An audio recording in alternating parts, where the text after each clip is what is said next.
Supreme court पूछ रहा है कि कब तक आरक्षण चलेगा। मैं माफी के साथ कहूं कि माननीय सर्वोच्च न्यायालय का ये कहना कि कब तक चलेगा, ये नैरेटिव सर्वोच्च न्यायालय का नहीं होना चाहिए, ये ऑब्जर्वेशन नहीं होना चाहिए। क्या माननीय सर्वोच्च न्यायालय को हर महीने ऐसे दस्तावेज नहीं मिलते हैं जहां पर उनको पता है कि किस विभाग में, किस महकमे में प्रतिनिधित्व का हाल क्या है?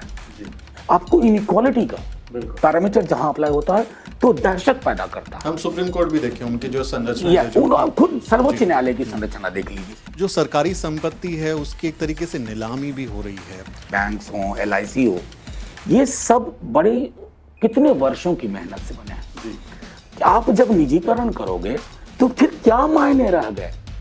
या तो आप वो कहो कि निजीकरण करने के साथ एक क्लॉज होगा कि जिन भी हाथों में जाएगा उन्हें यह सुनिश्चित करना होगा SC, ST, OBC या जो भी और आरक्षण की व्यवस्थाएं हैं वो बहाल हो। अभी अगर हमारे नेता लालू जी सदन में होते, आप आसानी से बिल नहीं पास करवा पाते।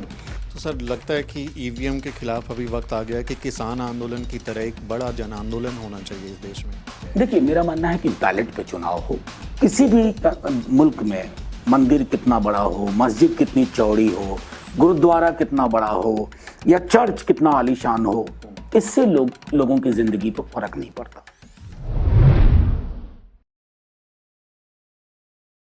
जय भीम, जय जोहार। मैं सुमित चौहान और न्यूज़वीक की इस खास पेशकश में आपका बहुत बहुत स्वागत है। आज हमारे साथ एक खास मेहमान हैं जो जब संसद में बोलते हैं तो ऐसा लगता है कि इस लोकतंत्र में विपक्ष जिंदा है और पूरे विपक्ष की एक अकेली आवाज़ वो हमको सुनाई देते हैं। मेरे साथ हैं प्रोफेसर मनोज झा, जो कि RJD के राज्यसभा सांसद हैं और राष्ट्रीय प्रवक्ता हैं। सर, आपका बहुत बहुत स्वागत है न्यूज़वीक में। शुक्रिया। जय भीम। सर, कोरोना पीरियड चल रहा है, कैसी तबीयत है, घर परिवार कैसा है, क्या हालचाल है, सबसे पहले बताइए। देखिए, बिल्कुल सही है। मैं समझता हूं कि कोरोना व्यक्तिगत रूप से, पारिवारिक रूप से हम सब महफूज हैं। चिंता इस बात की सिर्फ ज़रूर है कि कोरोना ने कई सारी ऐसी प्रवृत्तियां हमें दिखाई अपने समाज की जिसको हम नज़रअंदाज कर रहे थे। बहुत जानते समझते भी उसको देखना नहीं चाहते थे, चाहे अपने माइग्रेंट वर्कफोर्स का मामला हो या फ्रंटलाइन हेल्थ वर्कर्स का मामला हो। उन सब ने ये चीज़ें बता दी कि हमारे समाज का जो पिरामिड जो है, जो स्ट्रक्चर जो है, उस संरचना में जो खामियां हैं वो खामियां उजागर हुई। तो दो विकल्प हैं सरकारों के पास, या तो इसे नया गढ़ें या इसको इसी हालत में छोड़ दें। मैं देख रहा हूं कि तकरीबन सभी राज्य सरकारें और केंद्र की सरकार कोरोना के माध्यम से एक अथॉरिटेरियन फीचर को जन्म दे रही हैं अपने अंदर, जहां डेमोक्रेटिक वॉइसेस को कैसे किनारे किया जाए, डाइसेंट को कैसे ख़त्म किया जाए। ये सारी चीज़ें कोरोना काल में हमने उम्मीद नहीं की थी, जो हम एक बड़े मुखर तौर पर देख रहे हैं। वो मेरे लिए इस महामारी से ज़्यादा चिंता का विषय है। सर, कोरोना एक तरीके का बहाना भी नहीं बन गया है? जहाँ पे चुनाव होते हैं, जहाँ राजनीतिक रैलियाँ होती हैं, वहाँ कोरोना नहीं होता, लेकिन जब कहीं विरोध की कोई आवाज़ उठे या कुछ ऐसी हरकत हो जो सरकार को पसंद नहीं है, तो वहाँ पे कोरोना बढ़ जाता है, अचानक से खबरें आने लगती हैं। इसको कैसे देखते देखिए, हैं? नहीं, ये इसको सिर्फ मैं विडंबना कहूँ, आयरनी कहूँ तो बात नहीं बनती है। ये एक बहुत ही दोहरा मानदंड है। हमारे यहाँ बिहार में चुनाव था, तमाम एहतियात ताक पे रख करके शीर्ष नेता, बड़े बड़े नेता, विश्व की सबसे बड़ी पार्टी, उनके आप कैंपेन को देख लेते हैं स्टाइल। अभी मैं बंगाल, असम, केरल में देख रहा हूँ। तो जाहिर तौर पर अगर आपकी पूरी पॉलिटिक्स और आपकी पूरी पॉलिसी इलेक्शन ओरिएंटेड हो जाती है ना, तो लोकतंत्र में ऐसा एक दौर सा आ गया है जहां मुझको लगता है कि सिर्फ चुनाव महत्वपूर्ण है और इलेक्शन के आउटकम के बाद गवर्नेंस, जो शासन की प्राथमिकताएं होनी चाहिए, वो बहुत पीछे छूट रही है। मतलब मैं एक छोटा उदाहरण दूंगा। किसी भी मुल्क में मंदिर कितना बड़ा हो, मस्जिद कितनी चौड़ी हो, गुरुद्वारा कितना बड़ा हो या चर्च कितना आलीशान हो, इससे लोगों की जिंदगी पर फर्क नहीं पड़ता। लेकिन हमारे यहाँ फर्क पड़ रहा है। पूरी पॉलिटिकल नैरेटिव बदल गई है। आप बीमारी, दवाई, कमाई, सिंचाई, रोजगार आदि पे बात ही नहीं करना चाहते क्योंकि आपके ब्लूप्रिंट में नहीं है। तो आपने ब्लूप्रिंट ही समाज का बदलने की कोशिश की है। और भले आज लोग ताली बजा रहे हों, लेकिन मैं कह रहा हूं आने वाले वक्त में जब इतिहास दर्ज करेगा ना, ये तालियां खामोश हो जाएंगी। सर, अभी संसद सत्र चल रहा है और आप लगातार हम आवाज़ भी उठा रहे हैं। प्राइवेटाइज़ेशन पे सरकार का बहुत ज़ोर लगता है। बजट में भी हमने देखा बैंकों का निजीकरण हो, एलआईसी का विनिवेश के नाम पे वो खोल रहे हैं। तो जो सरकारी संपत्ति है उसकी एक तरीके से नीलामी भी हो रही है। उसमें हमें कोई उस तरह का प्रतिरोध बहुत एक तरीके का मजबूत प्रतिरोध हमको नज़र नहीं आता। सरकार की मंशा और विपक्ष की जो ज़िम्मेदारी है इस मामले में, किस तरह से देखते हैं आप उसे? देखिए, मैं एक तो बात कहूँगा कि हम सबको ये स्मरण रखना चाहिए कि ये 90 के दशक में 90-91 में देयर इज़ नो अल्टरनेटिव कह करके कि दरवाज़ा खोला गया था। लेकिन तब बात होती थी सेफ्टी वाल्व की। आज वो सेफ्टी वाल्व की भी बात नहीं होती है। अब नतीजे में आप देखिए कि चूंकि प्राइवेटाइजेशन को लेकर के लोगों के मन में आशंकाएं थी, इन्होंने शब्द एक नया लेकर के आया है, मोनेटाइजेशन। मोनेटाइजेशन में क्या है कि आप एक वैल्यू अटैच करें, फिर नीलामी के दरवाजे खोल दें। अभी जैसे परसों एक बिल पास हुआ, इंश्योरेंस अमेंडमेंट बिल 38 के एक्ट में तब्दीली की गई। अब उसमें अगर आप उसका statement of objects and reasons पढ़ें, सीधे तौर पे 49 से 74 जब किया गया है तो ये कहा गया है कि स्वामित्व और नियंत्रण विदेशी हाथों में होगा, विदेशी निदेशक होंगे। ये कौन सी आत्मनिर्भरता का प्रधानमंत्री जी मॉडल दे रहे हैं? मैं मतलब मुझे ताज्जुब होता है। दूसरा, अगर आप देखें कि ये जो संस्थान या संस्थाएं हैं, बैंक्स हों, एलआईसी हो, ये सब बड़े कितने वर्षों की मेहनत से बने हैं जी। आप उसमें सुधार कीजिए अगर आपको लगता है, लेकिन you can not throw the baby with the bath water. ये कर रहे हैं, वही कोशिश कर रहे हैं, और इससे क्या होगा? एक तरफ तो निजी पूंजी, जिसको हम कहते हैं कि 5 समृद्धि के टापू के हाथ में सारी संपत्ति संकेंद्रित होगी, नंबर 1। नंबर 2, जो हमारे संविधान की में प्रतिनिधित्व का भाव है, जिसको हम रिप्रेजेंटेशन या रिजर्वेशन, वो तो खत्म ही हो जाएगा। मैंने सदन में भी पूछा कि आप जब निजीकरण करोगे तो फिर क्या मायने रह गए? या तो आप वो कहो कि निजीकरण करने के साथ एक क्लॉज होगा कि जिन भी हाथों में जाएगा उन्हें यह सुनिश्चित करना होगा एससी, एसटी, ओबीसी या जो भी और आरक्षण की व्यवस्थाएं हैं वो बहाल हों। तो ये हमारे समाज को भी, लोगों को भी समझना होगा। एक तरफ ये एक संपत्ति का कॉन्सेंट्रेशन सुनिश्चित कर रहा है, दूसरी तरफ वितरण और सहभागिता में बैरियर लगा रहे हैं। और आज 5 दशक में सबसे बड़े बेरोजगारी का स्तर है। अगर युवा कटिंग अक्रॉस कास्ट इस बात को नहीं समझ रहा, तो मैं समझ रहा हूं कि एक तरह से ऑबिचुअरी लिखी जा रही है, मृत्यु आलेख लिखा जा रहा है सामाजिक सरोकार का। संसद में विपक्ष उतना मजबूत नहीं रहा।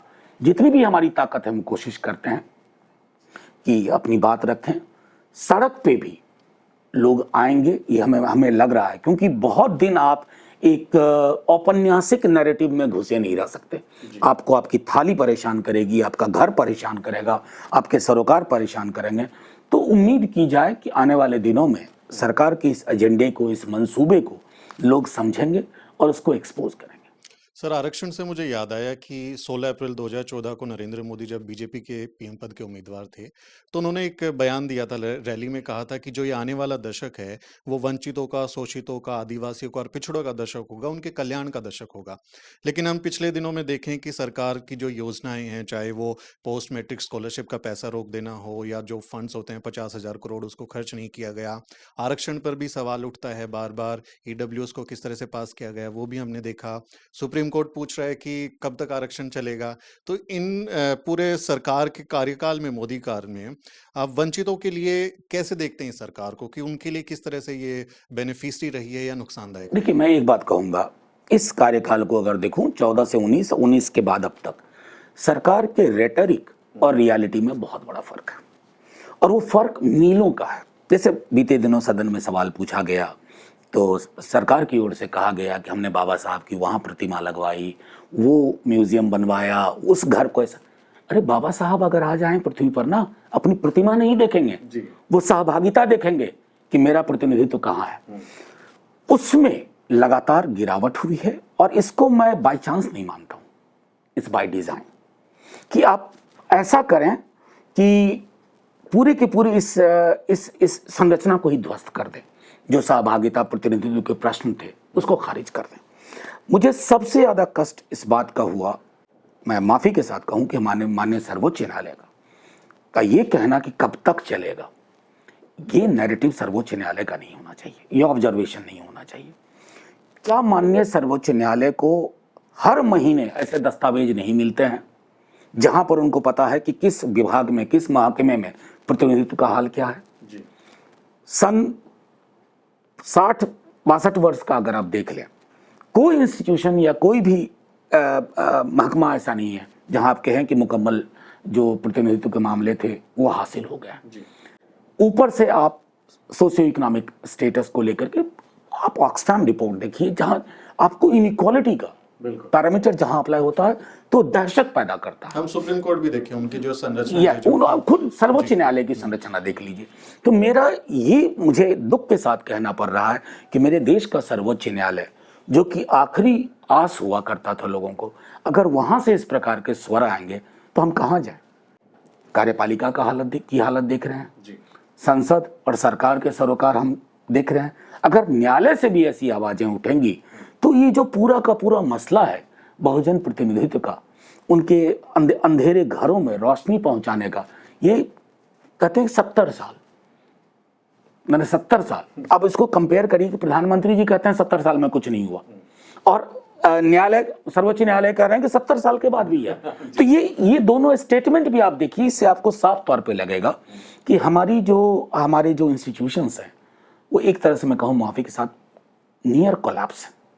और ये किसी भी मुल्क के लिए, किसी भी देश के लिए, वहाँ के नागरिकों के लिए खतरे की घंटी है। सर, इस पूरे दौर में जिसका हम जिक्र कर रहे हैं उसमें हम एक मजबूत आवाज़ को बड़ा मिस करते हैं। लालू जी संसद में जब वो बोलते थे तो हमें लगता था कि अब तो मुकम्मल कुछ इंतजाम करेंगे, कुछ एक विरोध की आवाज़ को और मजबूत करेंगे। हम उन्हें बड़ा मिस करते हैं। आपकी उनसे आखिरी मुलाकात कब हुई? उनका स्वास्थ्य कैसा है? उनके बारे में क्या अपडेट है, ज़रा बताइए। देखिए, अव्वल तो उनका स्वास्थ्य अभी भी हम सबके लिए चिंता का विषय है और सब लोग यही कामना कर रहे हैं, डॉक्टरों की पूरी टीम भी लगी हुई है कि वो जल्द से जल्द स्वस्थ हो। मैंने सदन के अंदर कहा था, मैं आपके माध्यम से भी कहूँ, कृषि पर चर्चा हो रही थी, मैंने कहा कि आपके सदन का भी चरित्र बदल गया। अभी अगर हमारे नेता लालू जी सदन में होते, आप आसानी से बिल नहीं पास करवा पाते। जातिगत जनगणना का प्रश्न है, जब वो सदन में थे उठाए, शुरू भी हुआ, बाद में जब मोदी जी की सरकार आई उन्होंने कहा कि डेटा में कुछ गड़बड़ी हो गई है, वो बाहर नहीं आया, करोड़ों रुपए खर्च छुपा लिया गया। अभी फिर मैंने सदन में करीब 4 दिन पहले ये रखा, मैंने कहा आप सब कैटेगराइजेशन की बात कर रहे हो, वर्गीकरण की बात कर रहे हो, वर्गीकरण किस आधार पर करोगे? एविडेंस क्या आपके पास? एविडेंस कहां से आएगा? वो आएगा सोशियो इकोनॉमिक कास्ट सेंसस से। तो आप उससे क्यों भाग रहे हो? क्या डर है? कौन सा आंकड़ा आपको डराता है? तब जबकि अगर आप प्रियम्बल के हिसाब से चल रहे हो, लोकोन्मुख सरकार हो, तो आपको तो एविडेंस चाहिए, ताकि डेटा चाहिए, और डेटा के बेसिस पर आप फिर प्लान कर पाओगे, बजटरी एलोकेशन कर पाओगे, वर्गीकरण फिर कर पाओगे। और मैं समझता हूं आवश्यकता पड़े तो 50% के आइडिया को रिविजिट करिए, और वो बेहद जरूरी है आबादी के अनुपात में। जी सर, बिहार में हमारी चुनाव के वक्त हमारी टीम गई, बहुत उन्होंने कवर किया, और जितनी भी स्टोरीज हमारी आती थी तो एक ही हम लोगों को, मुझे लगता है 100 में से 95 लोगों की आवाज़ थी कि लालू जी आएंगे, लालू जी आएंगे। आप लोगों ने बहुत मेहनत भी की, हमने देखा, लेकिन नतीजे नहीं आए। ईवीएम का नाम लें, विपक्ष ने कहा कि ईवीएम को जो है वो कॉम्प्रोमाइज़ किया गया है, कुछ घालमेल हुआ है। अगर यही स्थिति रही तो फिर आने वाले चुनाव में जो दूसरी लड़ाइयां हैं उनका भी फिर लोकतांत्रिक प्रक्रिया में कोई महत्व नहीं रह जाता। देखिए, बहुत तेजी से लोगों का अविश्वास हुआ है। मैं तो उस चुनाव में था।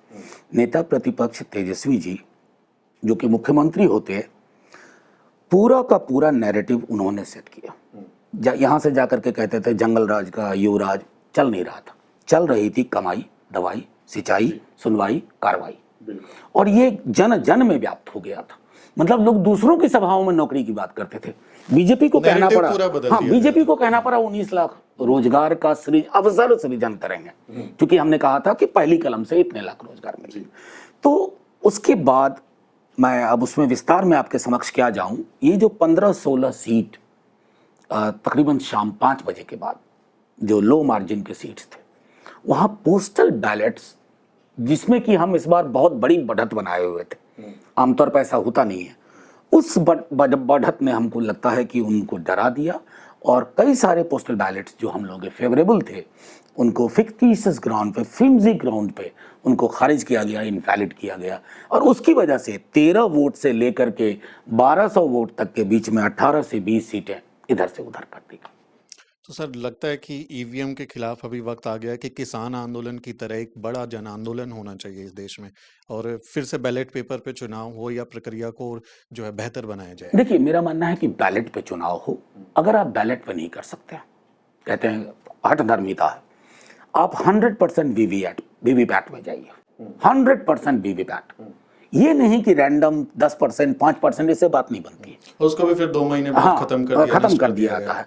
तो मैं समझता हूँ वो। दूसरा, इलेक्शन कमीशन को थोड़ा सा और अब 324 को फिर से पढ़ना होगा, आर्टिकल 324 को।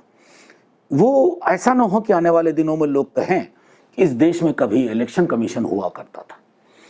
उनकी क्रेडिबिलिटी पे बहुत सारे सवाल आए हैं, और किसी मशीन पे जब सवाल आते हैं ना तो उसको खारिज कर दो, उससे बात नहीं बनती है।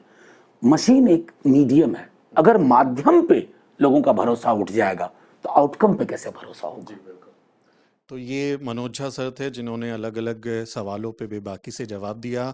ये वीडियो आपको कैसा लगा, सर के जवाब को आपको पसंद आए या नहीं आए, उसके बारे में कमेंट के जरिए ज़रूर बताएं, और साथ ही हमारे यूट्यूब चैनल को ज़रूर सब्सक्राइब करें। द शूद्र ऑफ द न्यूज़ वीक हो चुका है। मैं कैमरा पर्सन आशीष और अजरा परवीन के साथ सुमित चौहान। जय भीम, जय भारत।